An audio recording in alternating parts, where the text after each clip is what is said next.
Hello and welcome back to Lorefang Anime Plays Baldur's Gate 3. I'm your host Lorefang, and it's Baldur's Gate 3 PC walkthrough / let's play / playthrough video. We'll go ahead and go into Adamantine Forge, craft some things, and face off against Grym. As always, like, comment, and subscribe to my channel for more Dungeon & Dragon video games that have guides, builds, or walkthroughs just like this. Now, in the last video, I just finished up collecting all the moulds, so let me go ahead and give some requirements before we actually start this whole process. Okay, here's the deal. You're going to need to have at least the mold that you want to make the weapon, armor, or shield with. That's very important. Number 2, you're going to need Mithral. That's seriously important. There's only 2 in this part of the Underdark. No more than that. So you have a choice between out of the weapons and armor or the shield, which 2 you want to make. You make the same 2 twice, up to you on that. So I'm going to go ahead and show you the crafting process. Now, here's the deal. I'm going to go ahead and tell everybody on how to exactly craft, you guessed it, the items. First of all, you want to split your, Mithral Ore. And then, of course, we want the proper mold. For in this case, I'm going to go for the heavy armor version. I have Shadowheart holding all that for me. Yeah, Splint mold. We're going to do it. That's the Splint mail. Or Splint armor, that's what they call it. So, once we get this all organized, then I'm going to go ahead and insert the mold into the mold chamber. So we'll put that there, combine the insert item in there. We're going to go ahead and do the, you guessed it, Splint mail, or say Splint armor mold. There you go. That's 1 down. Now we just need the raw materials, as my main guy says. That the Mithral Ore comes in. Like I said before, you can only do 2. In this video, I'm going to show you all the items anyways via safe scumming, except for the Splint mail, or say Splint armor. I needed that badly. So once you have the 2 in there, our next stop is, you guessed it, the lever. So I'm going to go ahead and set things up now and explain why I did that way once we get on down. So I'm going to set my Warlock and my Paladin here because one of them could push and the other one is like a tank. So you know the deal on that. So it looks like everybody's good. The 2's on the mold thing. And let me do that again. I want to try and make sure this is perfect. I think I'm going to have Will up front so he could just shoot. And me in case... there's some more dangerous foes later on. Well, not really dangerous. They're annoying. So we got the 2 set up there. We'll go into greater detail for that. I'm going to have Shadowheart by the machine so we could pull that down.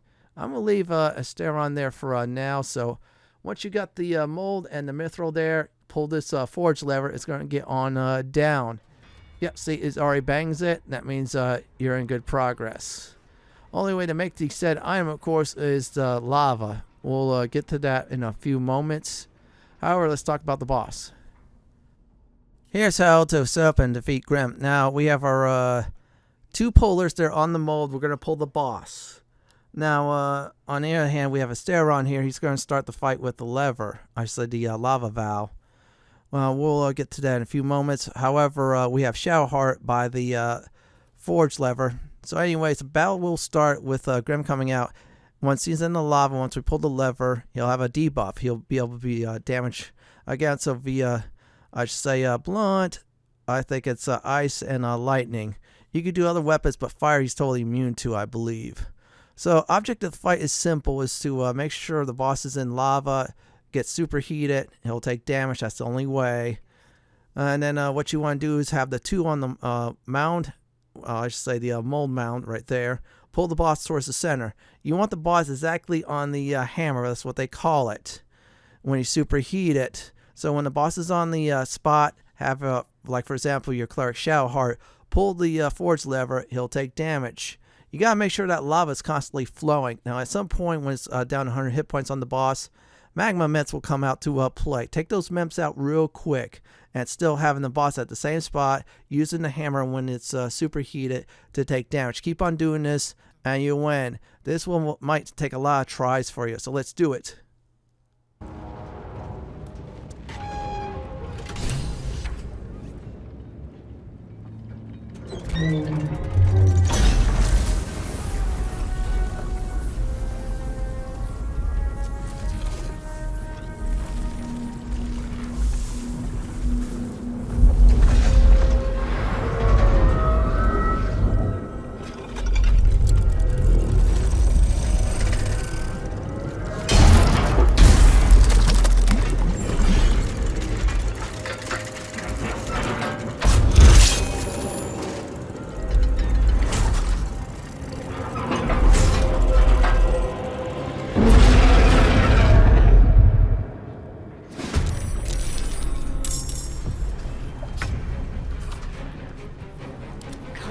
let up. Let's see this done. Take me down!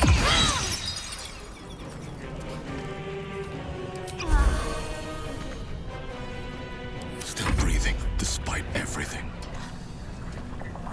There's blood in the air.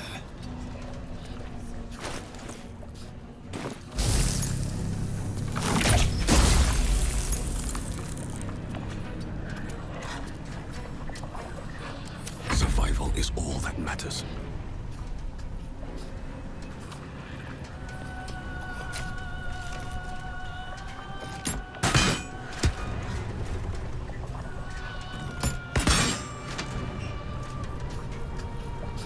No holding back.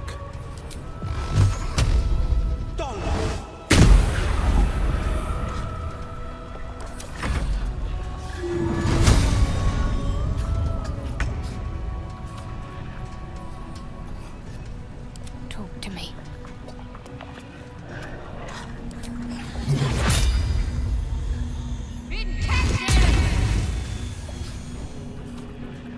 Sometimes the only way out is through.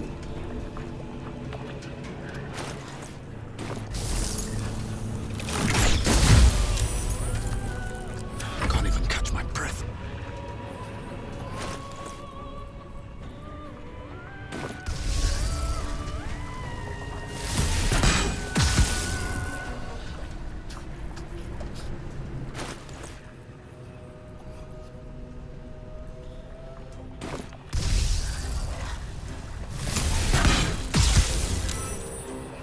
Forever dauntless.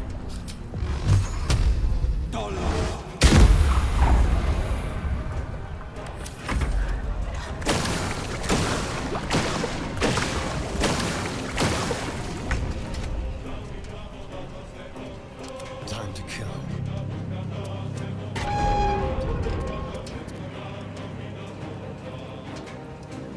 Let's finish this.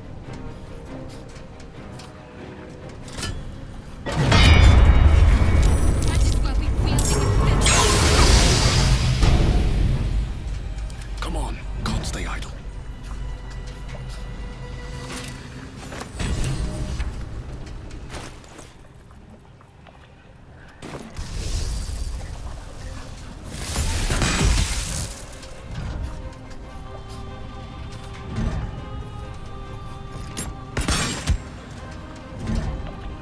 I'm ready.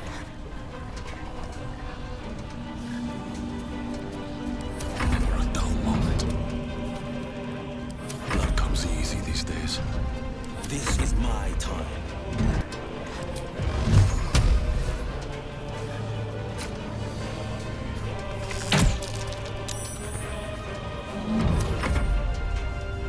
Mephits?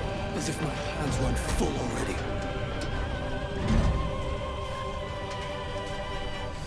Battle favors the fearless. Nothing important is ever easy.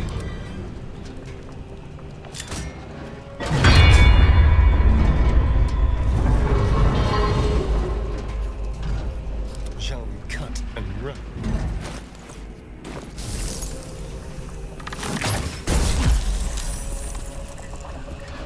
Another fight. Let's go. Time to push my luck again.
dance macabre.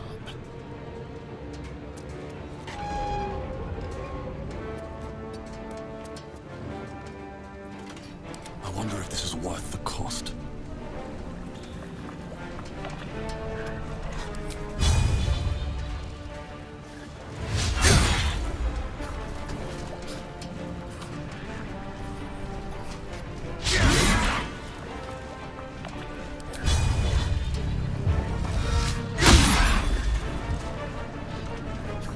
Hungry for the slaughter. Let's end this.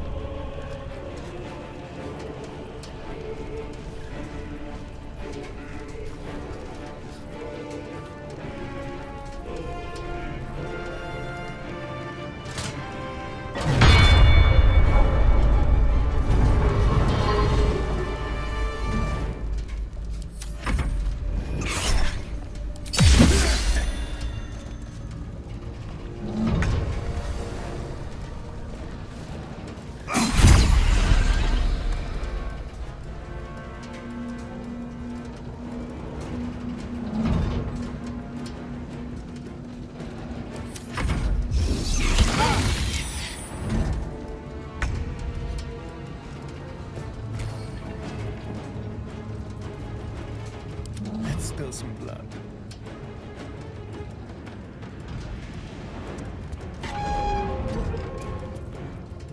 Well, so much for peace.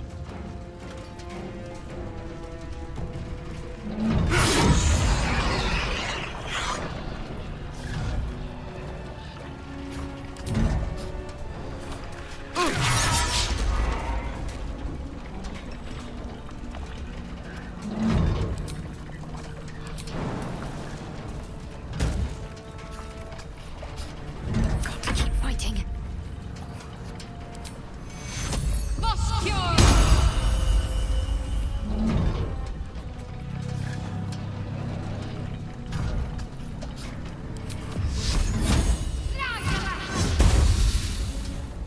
Forever dauntless.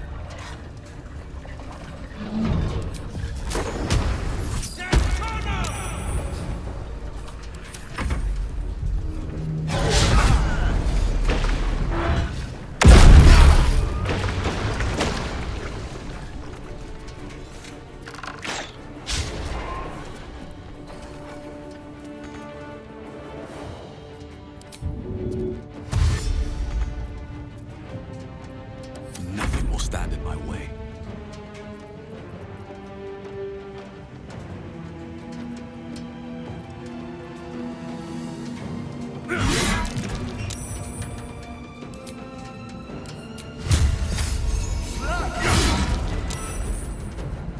I'm ready. On the victor's path.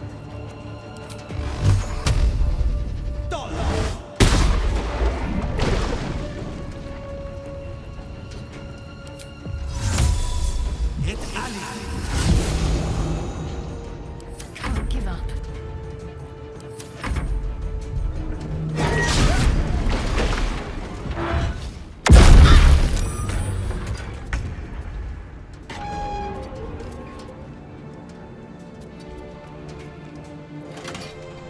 Where do I go from here?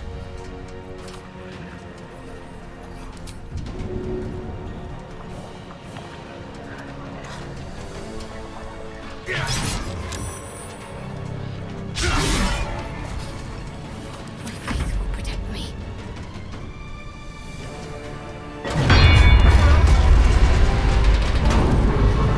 Victory is mine. The Guardian's fallen.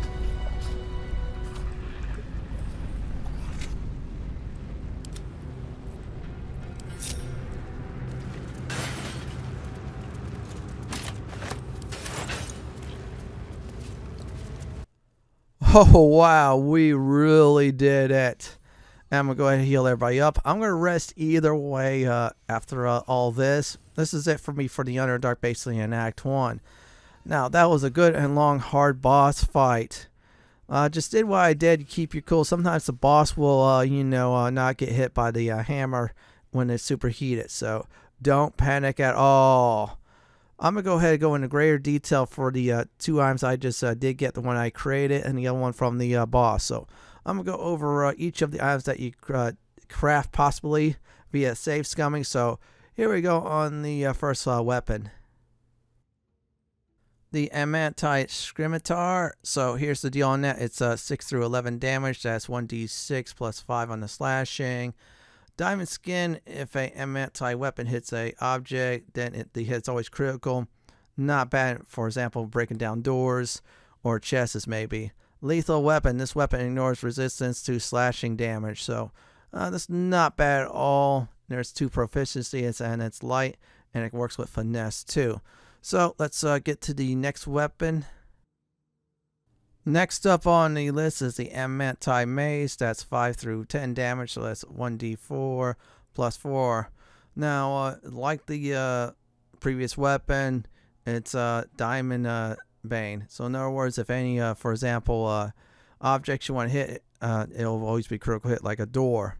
Lethal weapon, this weapon ignores blunt resistance. As before, the previous weapon's also plus 1 too. So next up is the Longsword.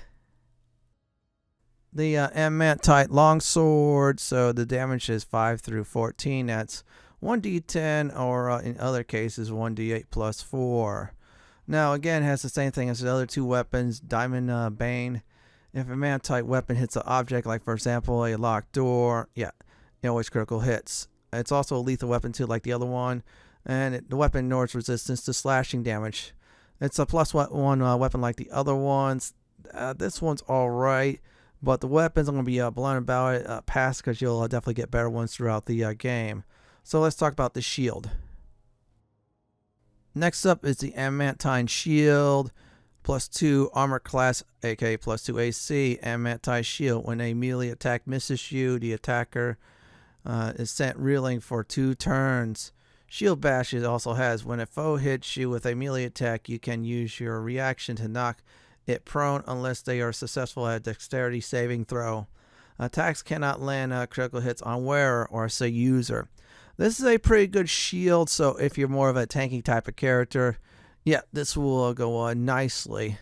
Unless, of course, you decide to get the Splint mail because of the critical hits, then there's better shields out there. Let's talk about the next armor. Let's talk about the armor. I did craft it first. The Adamantine Splint armor. So this is a 18 armor class. Magical play. All incoming damage is reduced by 2, which is very good. Intensive Adamantine backlash. When a melee attack hits you, your attacker sends reeling for 3 turns, like the shield. Unfortunately, disadvantage on stealth checks since it's heavy armor. Attacker can't land critical hits on wearer. This is one of the best items you create. I have that for my main character, and he's going to use it well. You can also pass it to Lizelle if you want to after you find better armor, but this is the best armor you get for Act 1. So I'm going to go ahead and, of course, leave that there a few more seconds, then talk about the boss drops. Oh, yeah, by the way, we're going to talk about that. Now, the boss does drop a very nice helm, which is the Grymskull Helm. So the Grymskull Helm is like this. Attacker can't land critical hits on wearer. Gains resistance to fire damage, which is nice. Also has a hunter's mark you can use once per long rest. I advise, for example, if you're a plate user or heavy armor user, then give the helm to Lizelle, so this way you don't get the same effect twice on the immune to critical hits. I'm gonna go ahead and show everybody on how to actually restart this up. First, you pull the lever, eject the mold in case you want to make another splint mail armor. Me, I'm making a scale mail for Karlach. So I'm separating everybody here. So you separate everybody at a safe spot from the lava. So we're going to grab that. Once again, go ahead and let me drop this off on her and then send these after we're done. We're going to go ahead and, of course, open the mold chamber and then pick which second one I'm doing. Now, this time I'm doing a scale mail because I had to show everybody the stat sheet on that. All right, we're going to insert that in. Once we're done inserting that into the mold, and then we'll hit the crucible where we use it as hammer time against the boss. Insert the second Mithral Ore, and once you're done, then go to I think it's the lava valve to fill it up. Let me jump over there. Now it's practice. That's why I have everybody safely. Now, good news is you pull this lava valve this time. There's no boss. That's it. You just killed one. So we're going to jump on over, let the lava fill. Once we're done, and we'll hit this lever. And we'll hit that. It'll create the scale mail. Then I'll be able to give out all the stats. Now, I'm creating the scale mail because I felt like that's the second best item to do. And besides, Karlach will like to use it.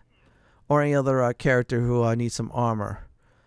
Now, as always, before you go, clean up the boss area. Because you may never know you get some gems like gots and such. Because you're not going to come back here. So let's go ahead and get our prize. And I'll definitely go over the stats. Let me make sure Grym's all looted. Yep. Let's grab that Adamantine scale mail. And I'm going to go ahead and, of course, move everybody over. Then talk about it. The Adamantine scale mail is like this. 16 armor class. Magical play, all incoming damage is reduced by 1. It's not better than the, I should say, the Splint mail. Adamantine backlash, it's for 2 turns instead of 3 for the reeling part. Same as the other one, disadvantage on stealth checks. Attackers can't land critical hits on foes. This is a very good medium armor. If someone needs like Karlach, she could have it, or Shadow Heart. I have Shadow Heart with some kind of healing mail, so definitely give it to Karlach. She's a good person to have that. And yep, see, we're done. I'm going to go ahead and send that to camp. Then we're going to go ahead and get the heck out of here. Yeah, and at this point, make sure you collect all the molds and clean up the area. Yeah, seriously, clean up the area. I'm going to go ahead and hit that. Send everything to camp. Let's go ahead and do that. And there you go.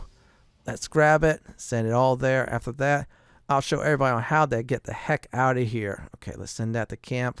Let's send all the Shadow Hearts to camp too. There we go. We're almost done, and we'll send a few more, and that should do it. All right, we did it, everyone, and there you go. So we're all done.